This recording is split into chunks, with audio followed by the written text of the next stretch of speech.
Bismillahirrahmanirrahim. Assalamualaikum warahmatullahi wabarakatuh. Alhamdulillahi rabbil alamin. Wassalatu wassalamu ala asyrafil anbiya'i wal mursalin Sayyidina Muhammadin wa ala alihi wa sahbihi ajmain, amma ba'd.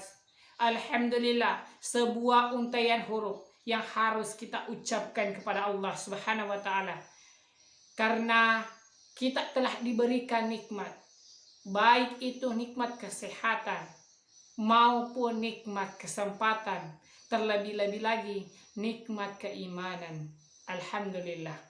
Salawat dan salam kepada Rasulullah Sallallahu Alaihi Wasallam, karena berkat beliau kita mengenal ilmu pengetahuan, kita mengenal ilmu kepemimpinan, kita mengenal ilmu organisasi. Baik, perkenalkan, nama saya Jumardi ST. Saya dari Manajemen Pendidikan Islam. Semester 5 akan mengajukan atau membawakan sebuah materi dengan judul Kepemimpinan dan Budaya Organisasi Pendidikan. Berbicara tentang kepemimpinan, pasti terbenak di pikiran kita mengatakan bahwa apakah sebenarnya pemimpin itu? Kepemimpinan itu ada dua pengertian yang saya dapatkan dari para ahli. Yang pertama, itu menurut Bash. Bash berpendapat bahwa kepemimpinan adalah orang-orang yang menentukan, orang-orang yang memberikan motivasi, orang-orang yang melakukan tindakan kepada bawahannya. Itu menurut Bash. Selanjutnya, yang menurut kedua adalah ahli yang bernama Gardner. Gardner ini berpendapat bahwa kepemimpinan adalah orang-orang yang dijadikan panutan. Jadi dapat kita simpulkan bahwa kepemimpinan adalah orang-orang yang memberikan panutan, orang-orang yang memberikan motivasi, orang-orang yang memberikan percontohan, orang-orang yang memberikan tindakan, orang-orang yang menentukan tujuan untuk mencapai tujuan visi misi sekolah atau organisasi sekolah. Berbicara tentang pendidikan, ternyata di pendidikan juga ada kepemimpinan, khususnya yang disebut dengan kepala sekolah.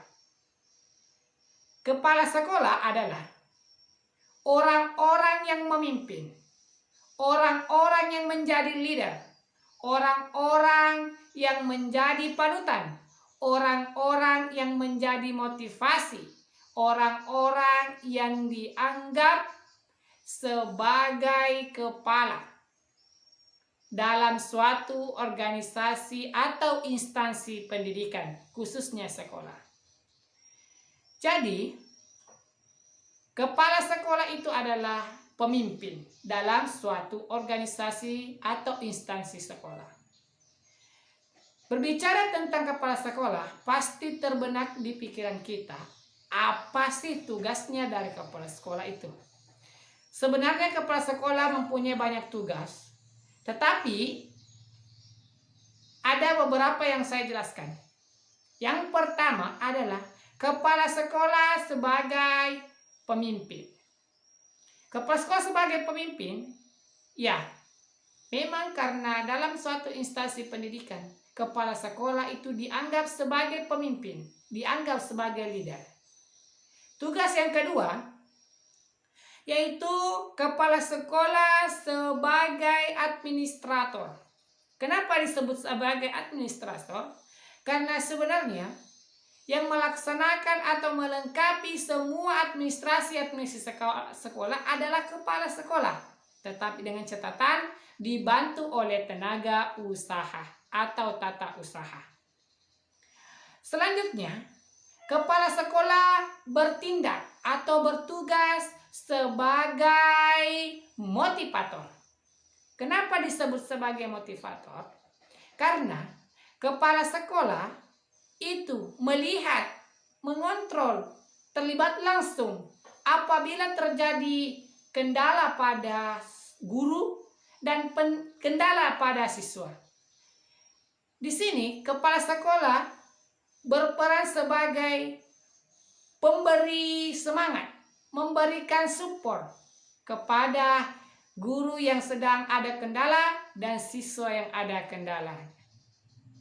Selanjutnya, kepala sekolah itu bertugas sebagai inovator. Kenapa disebut sebagai inovator? Karena ide-ide dari kepala sekolah itu adalah untuk mengembangkan sekolahnya. Contohnya, dia memikirkan misalnya tentang gedung. Maka kepala sekolah di sini bertugas untuk bagaimana bisa melengkapi gedung yang dibutuhkan. Dia harus kreatif. Kenapa? Karena kepala sekolah ini akan menjadi agent of change, agen perubahan.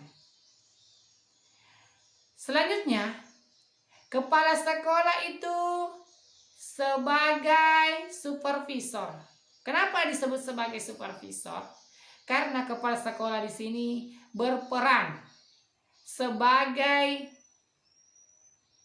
orang yang mengontrol dan memeriksa kebutuhan-kebutuhan guru, memeriksa perlengkapan-perlengkapan guru, memberikan penilaian terhadap kinerja dan kemampuan kompetensi guru. Nah, itulah fungsi dari kepala sekolah. Selanjutnya, saya akan membahas tentang budaya organisasi. Budaya organisasi yaitu adalah suatu ciri khas yang melekat pada diri instansi tersebut. Contohnya, kadang ada instansi pendidikan memiliki keunggulan tertentu daripada sekolah lain.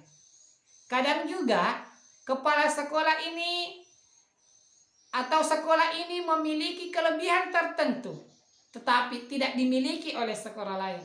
Itu adalah budaya organisasi. Yang mana contohnya? Kadang ada sekolah negeri yaitu melaksanakan pengajian setiap hari Jumat. Tetapi ada sekolah tidak melaksanakan itu. Makanya budaya organisasi sekolah itu adalah menampilkan karakter keagamaan dengan catatan pengajian setiap hari Jumat. Itu budaya organisasi. Yang mana lagi contohnya? Kadang ada sekolah yang kebetulan ada sekitar sekolah yang mengalami masalah kebutuhan orang yang akan mengaji pada saat ada orang yang meninggal. Di sekolah lain tidak melaksanakan itu. Jadi inilah ciri khas sekolah tersebut. Ada juga sekolah yang melaksanakan program yang tidak dilaksanakan oleh sekolah lain. Sehingga itulah yang disebut dengan budaya organisasi pendidikan di sekolah tersebut. Jadi pembedanya adalah ciri khas. Ciri khas yang membedakan antara sekolah satu dengan sekolah lain, itulah yang disebut dengan budaya pendidikan. Sekiranya ini dapat memberikan gambaran kepada kita semua bahwa kepemimpinan itu adalah orang-orang yang melakukan perubahan, orang-orang yang memberikan motivasi, orang-orang yang memberikan petunjuk, orang-orang yang menjadi penentu tujuan organisasi pendidikan. Dan budaya pendidikan adalah segala sesuatu yang menjadi ciri khas, yang menjadi pembeda antara instansi satu dengan instansi lain. Baik, cukup dari saya. Wabillahi taufiq wal hidayah. Wassalamualaikum warahmatullahi wabarakatuh.